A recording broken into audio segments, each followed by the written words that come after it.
Welcome back. I'm Kim Bailey. She's Fulyana Osborne, and this is Inside Exec. We're concluding our discussion with John Pabon about all things sustainability. And in this, the third part, we hear about what impact AI is going to have and how we can integrate the ideas of sustainability across all areas of our organisations and our businesses. How long does it take you to talk them into doing that? To do the exercise, to talk them into doing it? Yeah.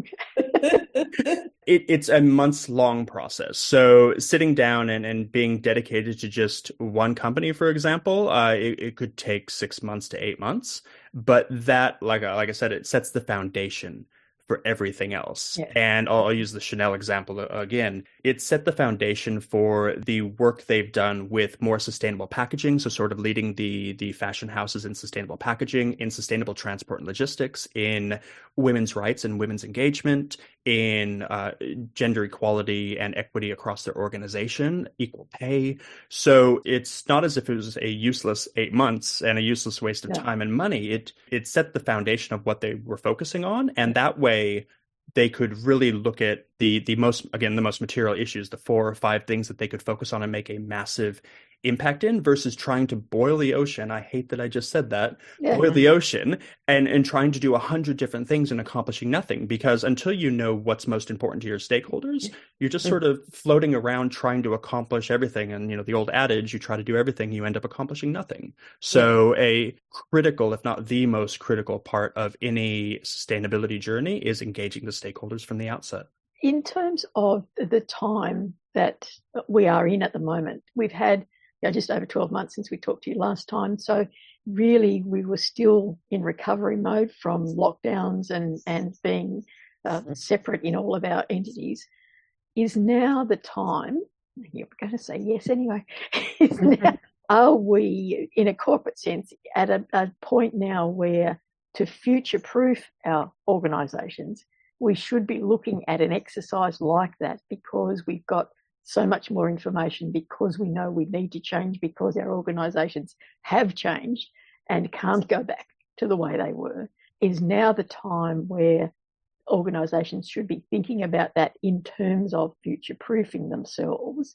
And can they, if it's going to be too mammoth a task for them to think about, is it better for them to do some work first of all themselves and identify the priorities of what they need to look at?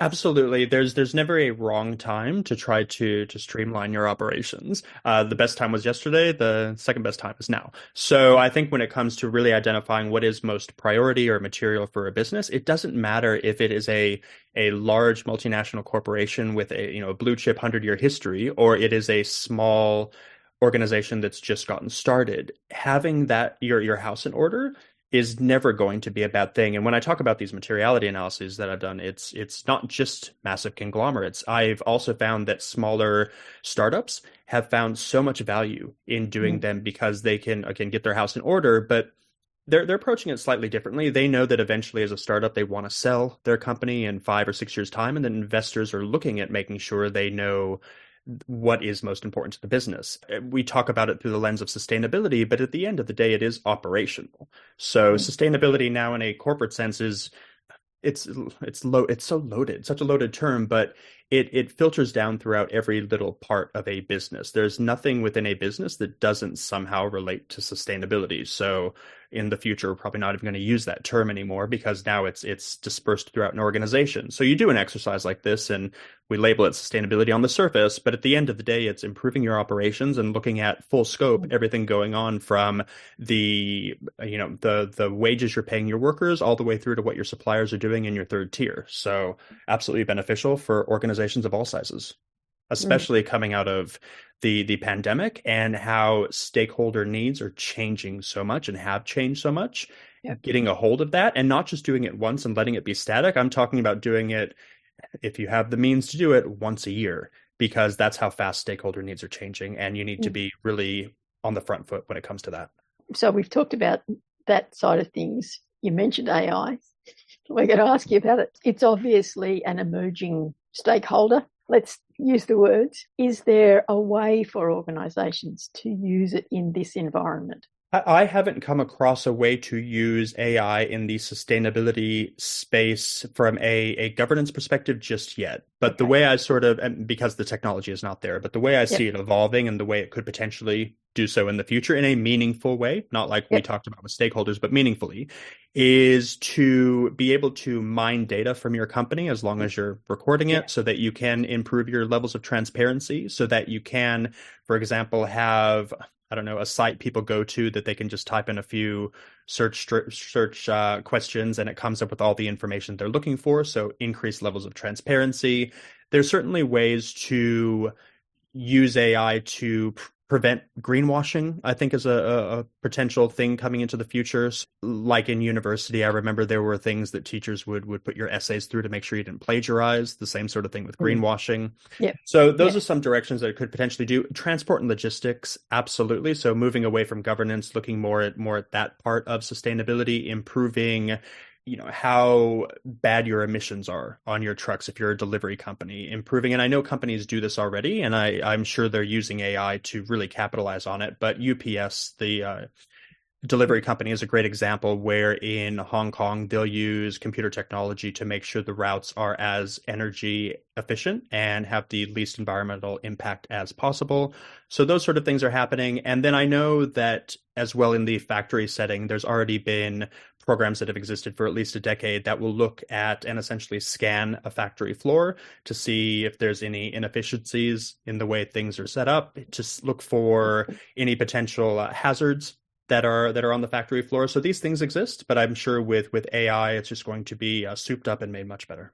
Basically, it's a tool like anything else. Well, I'm never going to say I hope it replaces me, but yes, it's a tool.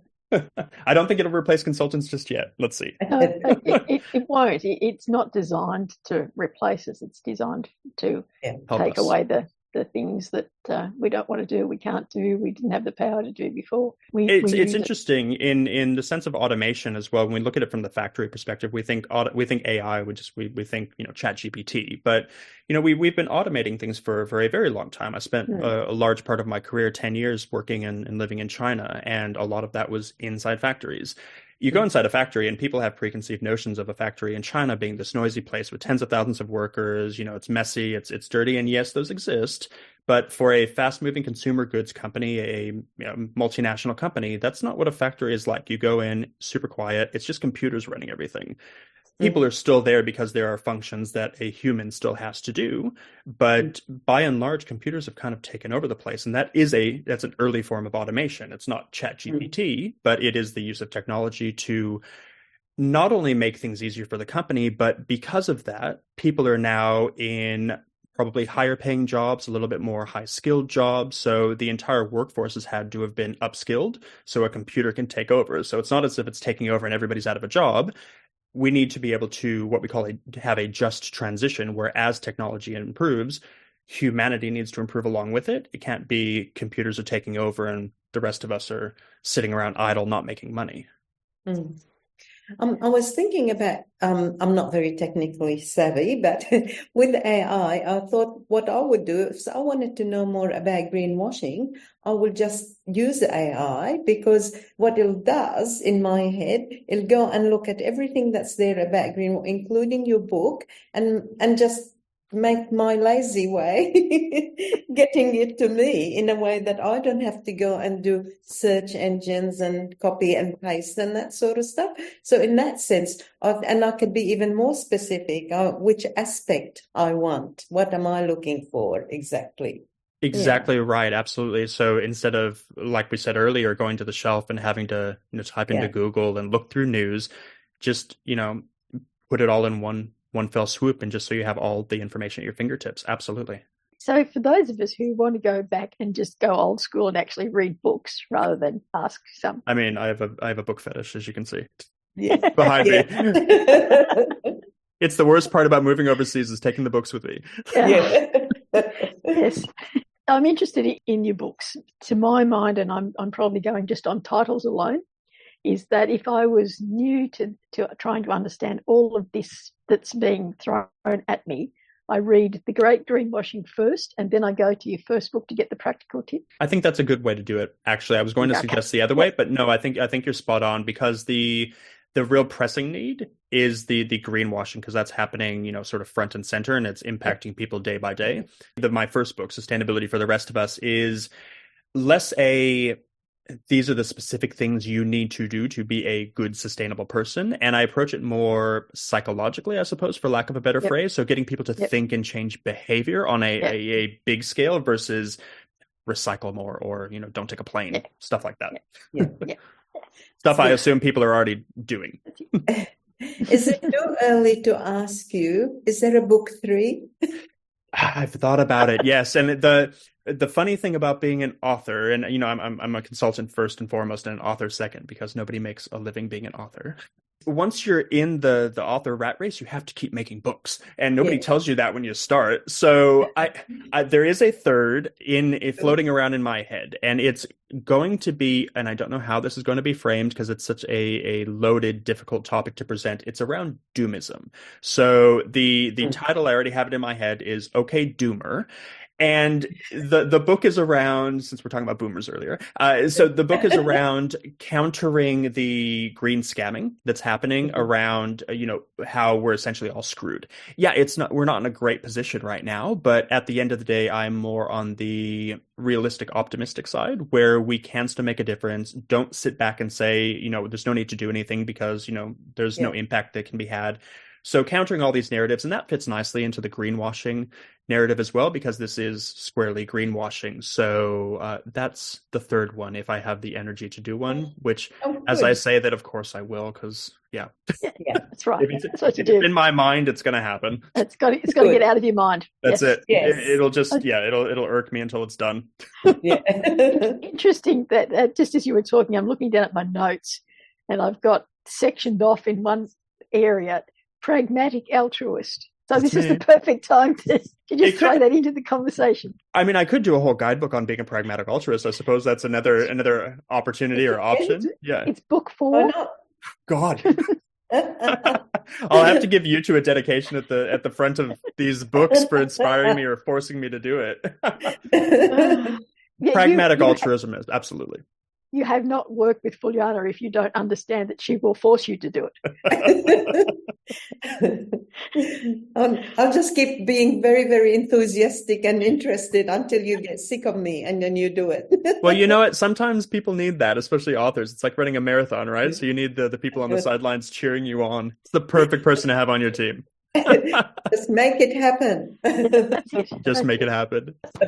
In both our conversations, we have felt some angst about the term sustainability. Is there new terms coming along? Are there new terms being used that we can introduce our listeners to? I mean, the terminology we use is always changing and growing and evolving. We love an acronym. There's always a new acronym. I think particularly sustainability, we've talked about being this umbrella term for anything that builds a better future. Yep. A lot of people may confuse that with ESG, which is an acronym, E, S, and G, that some people, especially in the financial community, use. It's essentially the same thing, so don't get confused. They're the two sides of the same coin.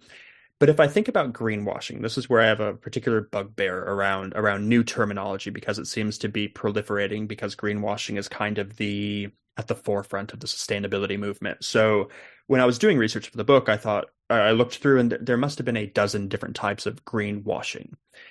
But all that does is confuse people, right? Because at the end of the day, it is the same thing. So there's greenwashing, green scamming, green hushing. Green hushing annoys me. There's rainbow washing, there's sports washing, there's all these washings that are going on.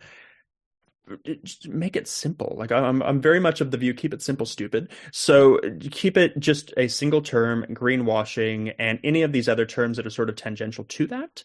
Just remember, it's just all greenwashing at the end of the day. So again, green hushing, sports washing, rainbow washing, pink washing, these sort of things. It's all lies that you're being peddled. Yeah, that's good. Never heard any of those. I hope you don't have to.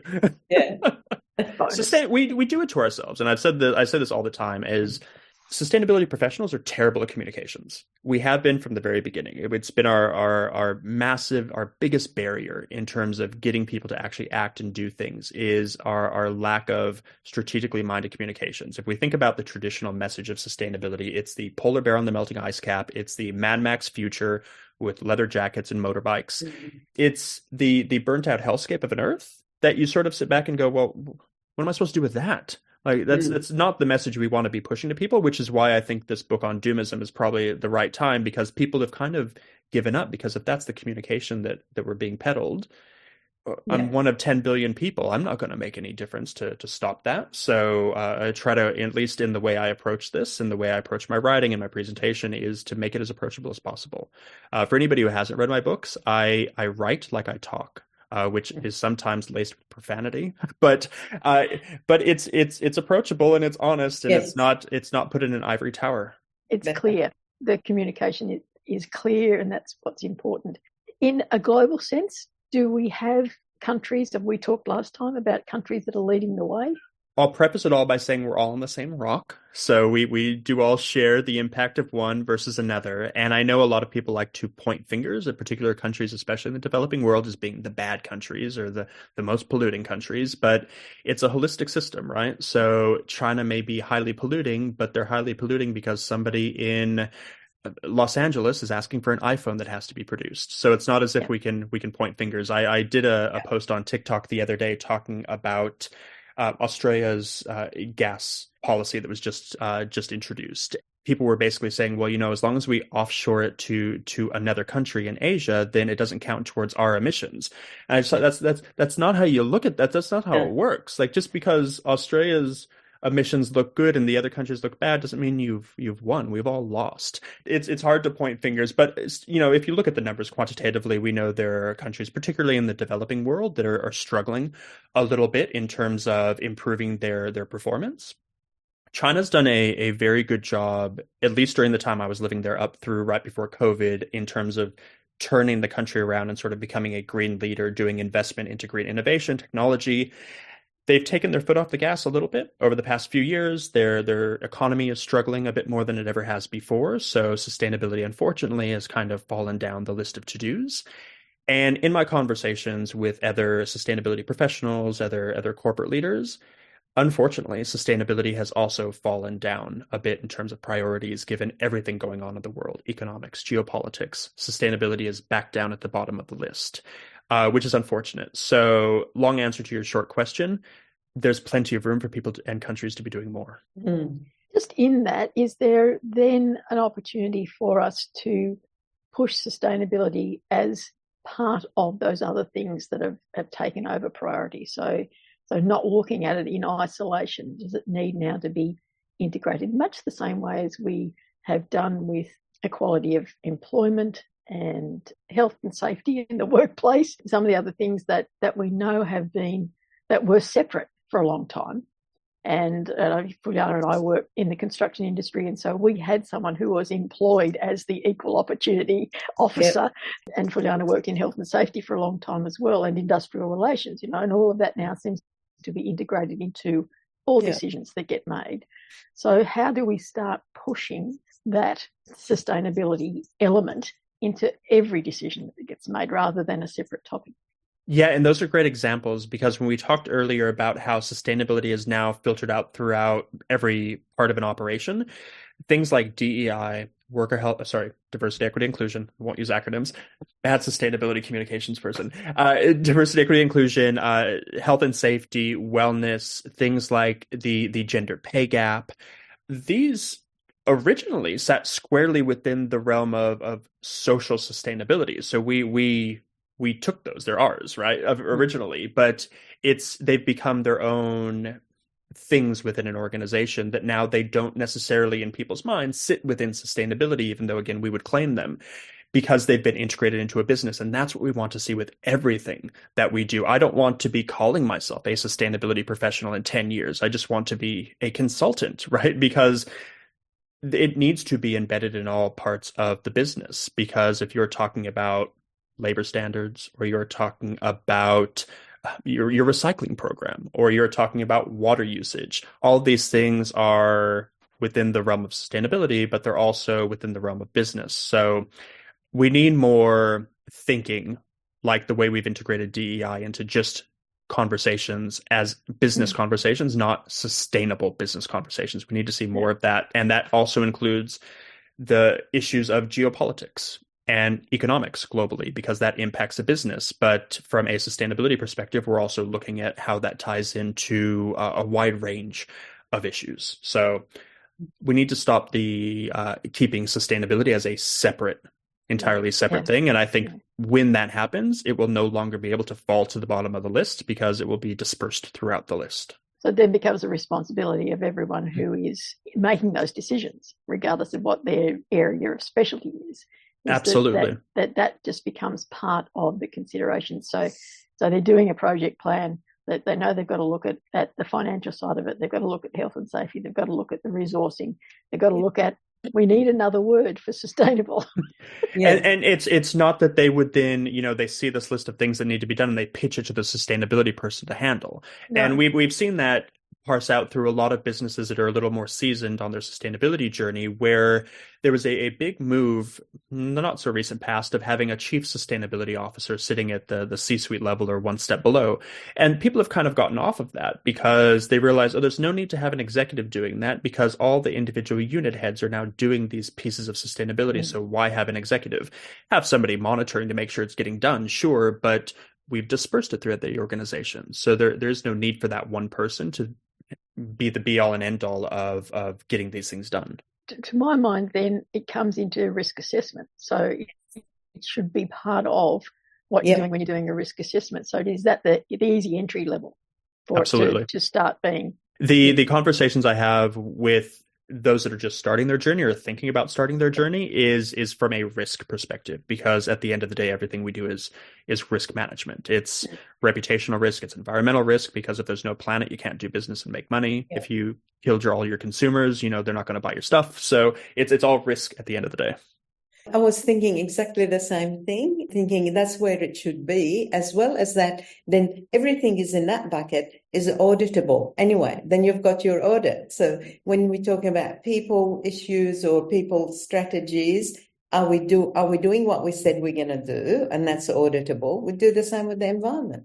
Absolutely right. And there's plenty of organizations out there that do auditing, especially when it comes to a fast-moving consumer goods company with an intricate value chain. They love to be audited because it shows they're transparent, which is great. The issue, and I hate to veer towards the negative, but there is sometimes a need to, is that sustainability has become a business in and of itself. And I'm seeing a proliferation of not so quality organizations that are either consultants or auditing firms that probably don't know what they're doing. So as a caveat to all of this, if you do want to get audited, make sure it's from an established auditing house or consulting firm that you're working with that knows what they're doing, not some new startup that just wants to jump on the bandwagon of making a buck off sustainability. In that sense, we talked last time about how the consulting area was not quite as cohesive or friendly as you might have liked it to be. Is there an opportunity for some governance, some certification, some levels of recognition that as an industry? There needs to be. And I unfortunately, I don't see that happening in the near term. I think that's from a governance perspective, that is something that should sit with government regulators to be doing. But as we know, in most countries around the world, sustainability and sustainable issues is not really the forefront of getting reelected. So I don't see that happening, unfortunately. But I think it does. The industry is not going to regulate itself. And I think that's where the government needs to step in, because from an ethics perspective, which again, squarely within the realm of sustainability, you can't have unethical sustainability consultants or auditing firms going about and lying. And as I say that, I automatically think of McKinsey and how unethical they are, but that's a totally different subject for a different day. But, we can't let this proliferate, because it's just going to take the wind out of the sails of everything we've been doing for decades. The organizations are looking for an excuse not to do it. So this is what will happen is these organizations will rubber stamp things, and you see it happening quite a bit in terms of PwC is a great example, as we've seen in the news of just rubber stamping things when that's actually not the reality within a business. So in and of themselves, facilitating greenwashing, which is why we need government regulation of this stuff. And Australia led the way internationally in terms of finding companies for greenwashing, and they've now taken their foot off the gas a little bit on that because of corporate pressure, saying, hey, don't be so mean to us. We don't know how to fix this stuff just yet. We need a bit of time. So at least it's happening, and it's good to see that it's happening here, but we have a little bit of way to go. All right, we have come almost to the end of our time. In fact, we're over time, but that's okay because we're still talking. I would really like to finish on a positive note for you. So tell us what we can do till next time we talk, when book 3 is out. Oh, yes. geez. Not that we're pressuring you, John. No pressure at all. It's come up multiple times, but no pressure at all. The thing I want everybody to really remember is there is no such thing as a perfect environmentalist. So that area of building a better future that you find you have a particular passion in, that you have a special skill in, that you can financially contribute to, if that's your thing, focus on that. I think so often we try to do everything and we accomplish very little at all, and it leads to burnout. I'm an altruist, I care, but as a lot of people, you'll go outside and you want to adopt every stray dog, feed every homeless person, read to the elderly, and go build a house on the weekends, and you can't do all of that. So I would encourage everybody to remember that you can do anything, but you can't do everything. There is no such thing as a perfect environmentalist. You don't have to do it all, and to find your passion point to really build a better future. And I think from there, that's where the psychology starts to shift, and it makes it much more of a pleasurable experience to be building a better future. It's not so onerous and a task and a thing to do, but something that you want to do, and that you actually will start to see maybe not a financial incentive or payback on, but you'll start to see the impact of your work. And that's what's going to keep people going, because at the end of the day, we need us all here for the long term, because we're not solving all the world's problems tomorrow. So we've got to be in it for the long term. Fabulous. John, thank you again for sharing with us. It's been a great conversation, as it was last time. And we'll give you, 18 months or so for the next book. That's a pretty good runway. So thank you for the 18 months. I was expecting 6. No. But if you do it in 6, no one's going to complain. Well, the problem with 6 is that we have our guest list booked up for this year. That's fair enough. So I'll make sure I time it perfectly with the next so I'm being slot selfish and saying no, I'm not going to move anyone else around. I mean, at the end of the day, if and when I do one, because it's now a win and not an if after this conversation, you all get exclusive rights to the first conversation. John, thank you again for sharing with us today. We've been talking with John Pabon. His latest book, The Great Greenwashing, is out now, and you can get it all sorts of places. We will put some links to where you can get it onto the website. And we wish him well for the future, and I'm sure that we will talk again soon. Absolutely. I'm Kim Bailey. She's Fulyana Osborne, and this is Inside Exec.